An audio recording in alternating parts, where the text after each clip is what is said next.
వాడికి అర్థమైన రోజు వాడు నమ్మటం మానేస్తాడు. నేను నా కాలేజ్ టైంలో నేను కమ్యూనిజం చాలా ఎక్కువ నమ్మేవాడు. I was on the verge of becoming a communist.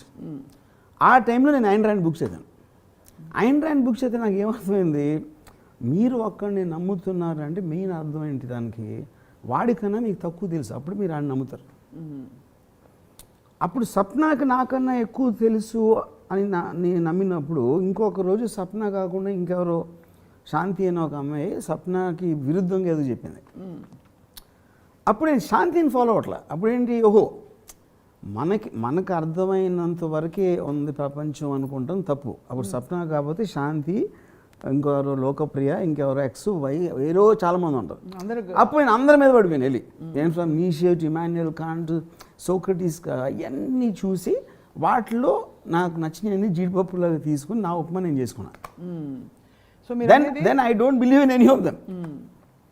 నన్ను కూడా బిలీవ్ చేసుకోను, ఎందుకంటే నేను కూడా కాన్సెప్ట్ చేంజ్ అవుతాను.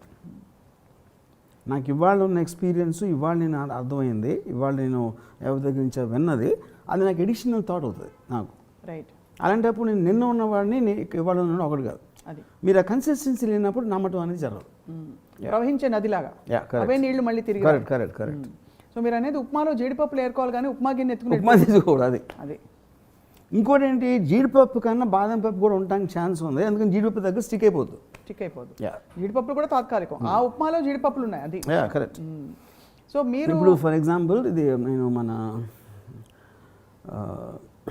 మోహన్ బాబు గారు ఉన్నారు, ఆయన ఏమి నమ్ముతారు, షదీ సాయిబాబా నమ్ముతారు, లేకపోతే ఇంకోటి ఎవరో దేవుడు. సో నేను ఒకరోజు అన్నా, సరే మీరు పోయిన తర్వాత పైకి వెళ్తాక ఉంటే అల్లా ఉంటే మీ పరిస్థితి ఏంటన్నా, మీకు కూడా గ్యారంటీ తెలియదు కదా, ఎవరికి గ్యారంటీగా ఏదో ఉంటుందో తెలియదు అక్కడ పైన మనకు చెప్తున్నారు. అవును, ఇప్పుడు అమెరికా అంత పవర్ఫుల్ కంట్రీ, వాళ్ళు జీసస్ నమ్ముతున్నారు, వాళ్ళ దగ్గర పవర్ ఎక్కువ ఉంది, వాళ్ళ దగ్గర డబ్బు ఎక్కువ ఉంది, వాళ్ళ దగ్గర మిలిటరీ మైట్ ఎక్కువ ఉంది. మనం అందరూ అక్కడికి వెళ్ళాలని కనుక వాళ్ళేమో మన దగ్గర రావాలని కోరుకోవట్లా. అది ఆల్రెడీ ప్రూవ్ అయిపోయింది, మటీరియల్గా ప్రూవ్ అయింది. అయినా కూడా మనం ఇక్కడ చేస్తాం, దాని మన అక్కడ చేస్తే మనం బెటర్ అవుతుంది నేను అంటలా. కానీ అది దానిని ఛాలెంజ్ చేయరు కాబట్టి నమ్ముతారు. ఇంత చెప్పినా కూడా ఆయన ఏమంటారు, భలే చెప్తావా వర్మ అంటారు, అంతే, దాని మించి వెళ్ళదు. ఎందుకంటే మీరు ఎప్పుడైతే మీరున్న ప్రజెంట్ నమ్మకాన్ని మీరు పక్కన పెట్టారంటే మీకు ఇంకొక థాట్ తోటి ఫీల్ చేసే శక్తి ఉన్నారు మీరు. అది లేనప్పుడు వ్యాక్యూమ్ అవుతుంది. సపోజ్ అసలు థింక్ చేసే కెపాసిటీనే లేదనుకోండి, that is the majority. Sir లేదనుకుందాం, అప్పుడు ఏం చేస్తారు వాళ్ళు, ఏదో ఒక మోడల్ ఫాలో అవ్వాలి కదా. అందరికీ మీకున్నంత తెలివితేటలు ఉండకపోవచ్చు, మీకుండే థింకింగ్ కెపాసిటీ ఉండకపోవచ్చు, అప్పుడు వాళ్ళు ఏం చేయాలని, వాళ్ళు చావాలి అంతే, వాళ్ళు చావాలి. అంటే వాళ్ళ థింకింగ్ మీరు ఎలా అయితే మీరు పారాగ్రాఫ్స్ తీశారు బుక్లోంచి దొంగలించారని చెప్పారు, వాళ్ళు వ్యక్తినే దొంగలించుకుంటున్నారు, అదే నమ్మకం వాళ్ళది. అది తప్పంటారా? మళ్ళీ చెప్పండి. మీరు పారాగ్రాఫ్ దొంగలించుకుని పెట్టుకుంటారని మీదని చెప్తారని చెప్పారు, వాళ్ళు దొంగలించుకోవట్లేదు. That's what I'm saying. గుడ్డిగా నమ్మటం అంటే మీ జెన్యున్, ఇప్పుడు వాళ్ళ అవసరం కోసం ఫాలో అవడం అది వేరే కేటగిరీ, వాళ్ళ లాభం కోసం ఫాలో అవడం వేరే కేటగిరీ. నిజంగా లాయల్గా ఫాలో అవుతున్నారు అనుకోండి, that is the crowd I'm talking about. అంటే మీరు అవసరం కోసం నమ్ముకుని అది బిజినెస్, అది బిజినెస్. నాకు మీ దగ్గర నుంచి ఒక లాభం వస్తుంది, అప్పుడు మేము నమ్మినట్టు మిమ్మల్ని నటింపు చేయడం కానీ వేరే వాడిని నటింపు చేయడం కానీ that is perfectly correct. That again becomes their own self, they are not following anybody. అంతే కదా, they are pretending to follow. It's a conscious choice, mindful choice. Correct.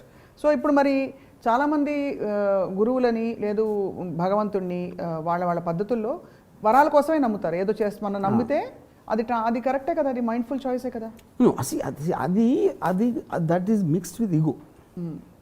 Ego ఎందుకు వస్తుందంటే వందలు వేలు లక్షల మంది గుళ్ళో క్యూలో లైన్లో ఉంటారు, ప్రతి ఒక్కడికి వాడు ఇండివిజువల్ కోరిక ఉంటుంది. ఇప్పుడు నాలాంటి తెలియని ఏం చేస్తాడో, నన్ను మట్టుకు చూసుకుంటా, నేను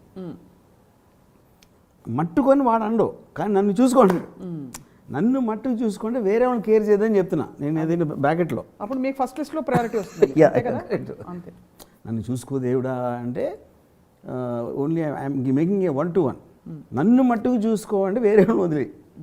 బికాస్ ఇప్పుడు దేవుడు అందరినీ చూసుకుంటాం అనేది జరగదు. Because whole point of society comes between differences. మీ దగ్గర డబ్బు ఎక్కువ ఎప్పుడు ఉంటుంది, అవతల వాళ్ళ దగ్గర తక్కువ ఉన్నప్పుడు మీ దగ్గర ఎక్కువ ఉంటుంది. ఆ కంపారిజన్ లేకపోతే డబ్బుని ఏం చేసుకుంటారు?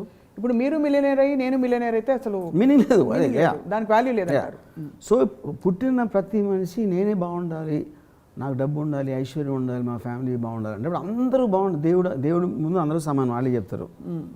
దేవుడికి అసలు ఉండకూడదు అంటే 10 దన్నాలు ఈడు ఎక్కువ పెట్టాడా, 3 కొబ్బరికాయలు ఈడు తక్కువ కొట్టాడని ఆయనకి మెజర్మెంట్ ఉంటుందేమో నాకు తెలియదు.